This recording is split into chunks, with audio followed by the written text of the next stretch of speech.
कार्यक्रम सत्य घटनाओं से प्रेरित है। जिनके साथ ये घटनाएं घटी उसकी वास्तविकता उन्हीं तक सीमित है। भूत प्रेतों और अपसामान्य विषयों के होने पर चैनल कोई दावा नहीं करता और न ही प्रोत्साहन करता है। बस एक दावा करता है और वो है डर।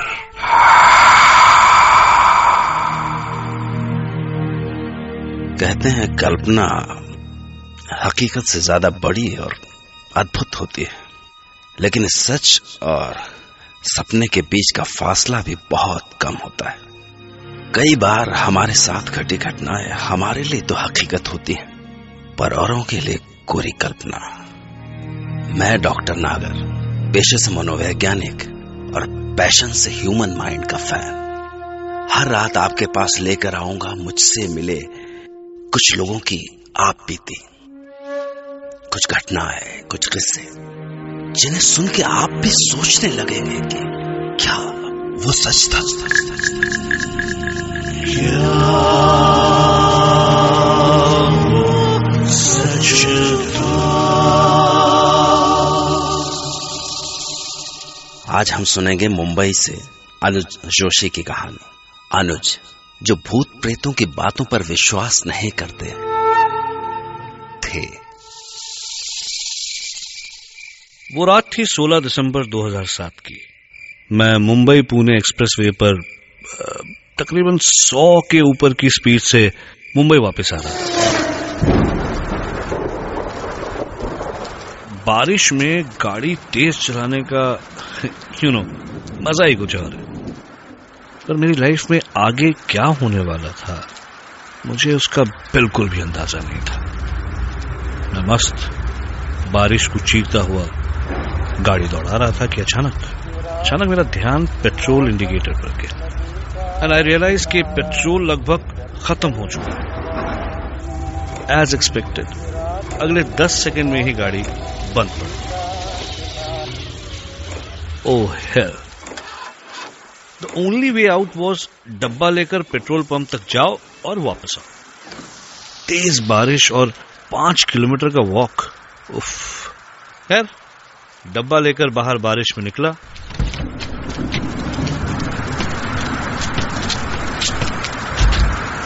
भगवान का नाम लिया और चल। तब लगा जैसे भगवान ने मेरी सुनी, क्योंकि 10 कदम ही चला था कि देखा कि पीछे से एक गाड़ी चली गई। मैंने लिफ्ट मांगी और गाड़ी रुक गई। तो मैंने कांच पर नॉक किया, होपिंग कि मुझे लिफ्ट मिल जाए। लेकिन जब कांच नीचे हुआ तो पता नहीं क्यों एक अजीब सा डर लगा।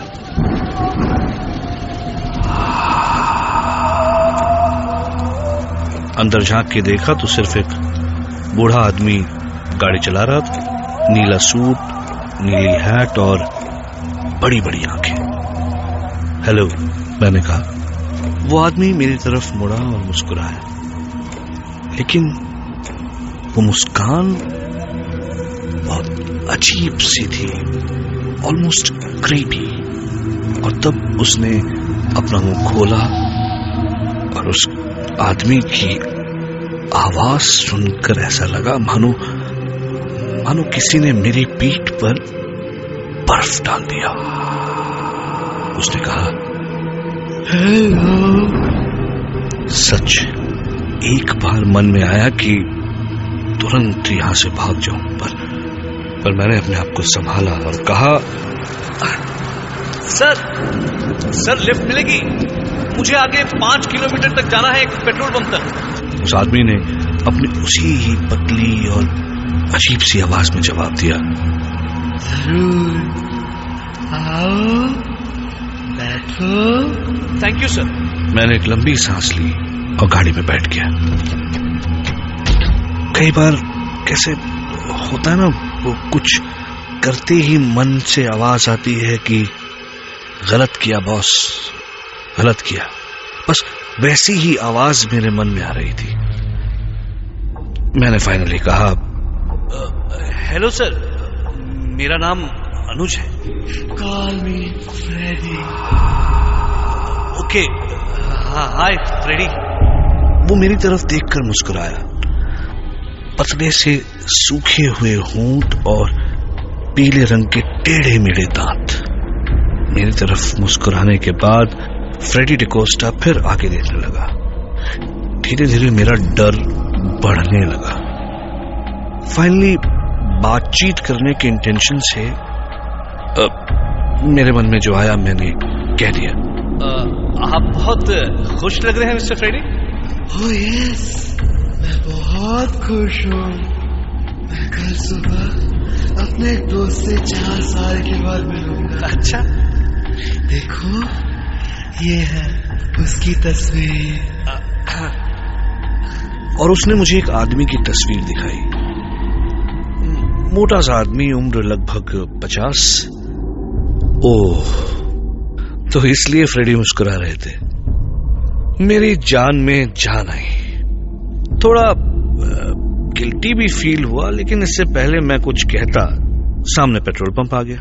मैंने फाइनली फ्रेडी से कहा, एक बार फिर से thank you sir. Oh sorry Freddy. That is all right. अगर तुम्हें कभी भी मुझसे बात करनी हो तो you can call me.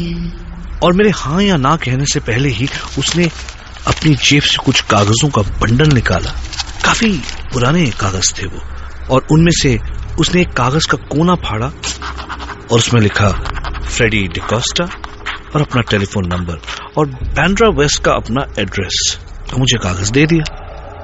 मैं जैसे ही उतरा उसने अपनी उसी डरावनी आवाज में कहा, फिर मिलेंगे, बाय।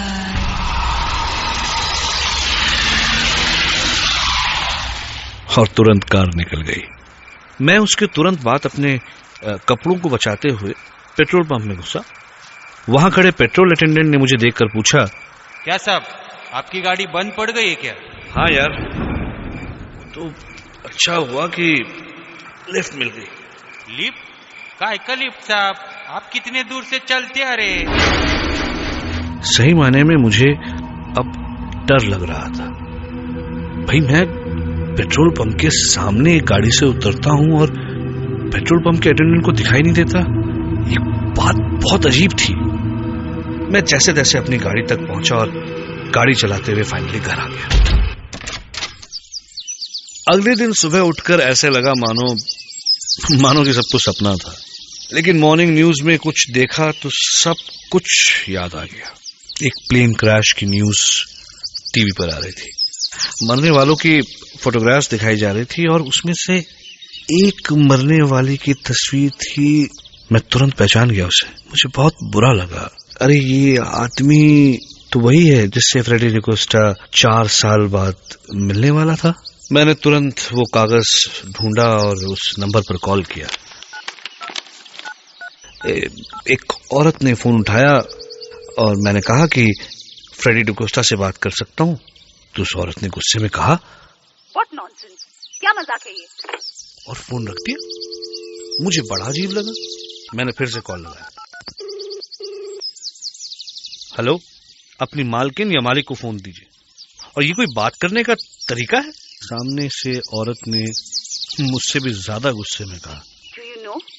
आप मेरे हस्बैंड फ्रेडी डिकोस्टा के बारे में बात कर रहे हैं, जिन्हें मरे 4 साल हो चुके हैं। मुझे अचानक ऐसे लगा जैसे मैं अपनी सीट के अंदर ही धंसता जा रहा हूं। कुछ समझ नहीं आया। गला सूख गया।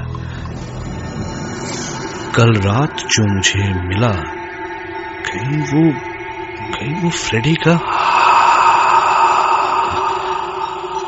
अब सिर्फ एक ही चारा बाकी था कि मैं उसकी बीवी से जाकर मिलूं।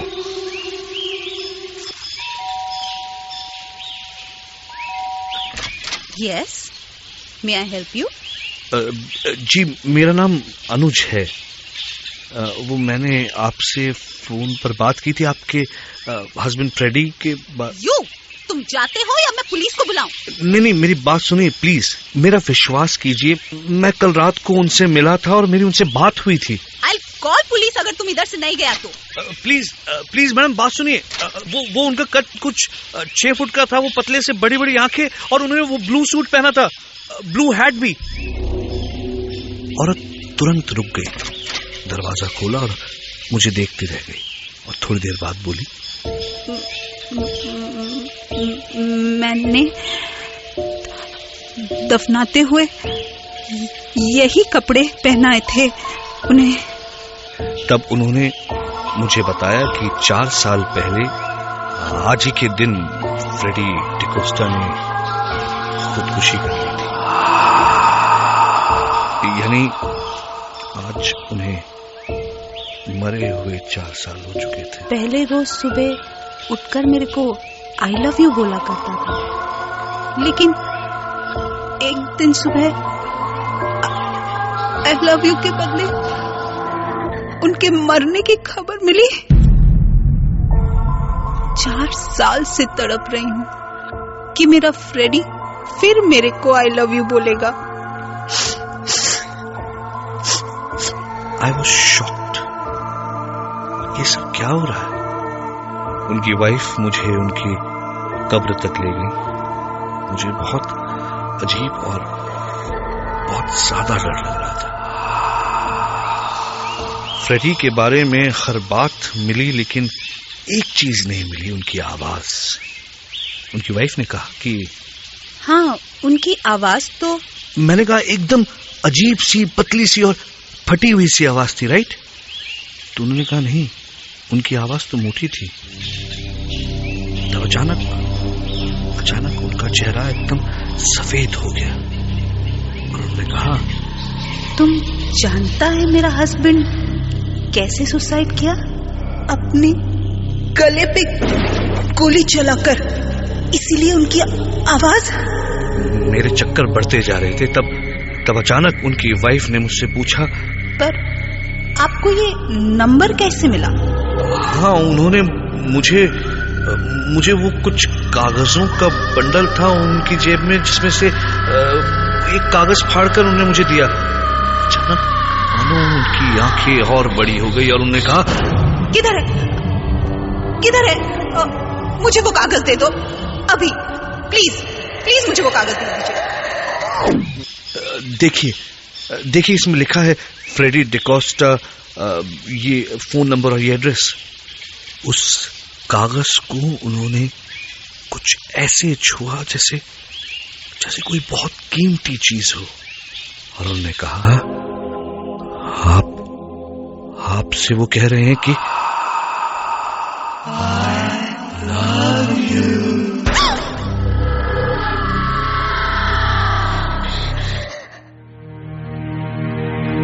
हमारी चेतना पर किसी का जोर नहीं है। सपनों को तो आप बुलाते नहीं हैं, लेकिन वो फिर भी आते। इसी तरह जिंदगी में कुछ पड़ाव भी बिना बुलाए चले आते हैं। क्या सच में फ्रेडी डिकोस्टा मरने के बाद भी अनुज से मिले? अगर नहीं, तो उसके पास वो कागज कहां से आया? क्या सच में मरने के बाद उनकी आवाज बदल गई थी? और क्या सच में उन्होंने अनुज के जरिए अपने प्यार का इजहार किया? कुछ बातें हमें खुली आंखों से नहीं, खुले मन से दिखती हैं। ऐसे में दिमाग तो सन्न रह जाता है और मन में सिर्फ एक सवाल दे जाता है,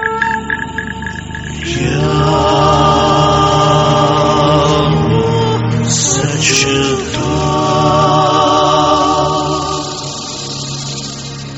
खैर, मैं डॉक्टर नागर कल रात आपसे फिर मिलूंगा एक नई सच्ची घटना के साथ। फिर मिलेंगे। हाँ।